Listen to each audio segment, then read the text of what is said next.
Hello বন্ধুরা, কেমন আছেন? আশা করি সবাই ভালো আছেন।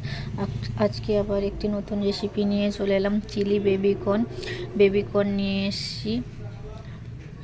বেবিকর্নগুলোকে ভালো করে ধুয়ে এবার কেটে নিব, নুন দিয়ে হাফ বয়েল করে নেব। এইভাবে কেটে নিয়েছি দেখুন। এবার নুন দিয়ে হাফ বয়েল করে নিয়েছি। আপনারা কিভাবে বানান আমাকে কমেন্টে জানাবেন। চিলি বেবিকর্ন বানাবো, তার উপকরণগুলো দেখে নিই। কর্নফ্লাওয়ার, কাশ্মীরি লঙ্কা গুঁড়ো, হলুদ, নুন, আর দিয়েছি রসুন পেস্ট আর গোলমরিচ গুঁড়ো। ভালো করে উপকরণগুলো মিশিয়ে তেলে এইভাবে ফ্রাই করে নেব। ফ্রাই করার বেবিকর্নও খেতে পারেন, আমি চিলি বেবিকর্ন বানাবো বলে তার জন্য তেলে দিয়েছি। তেল হয়ে যাওয়ার পরে পেঁয়াজ কুচি দিয়েছি, রসুন আর গোলমরিচ পেস্টটা দিয়ে দিলাম। ভালো করে কষানোর পরে চিলি সস, টমেটো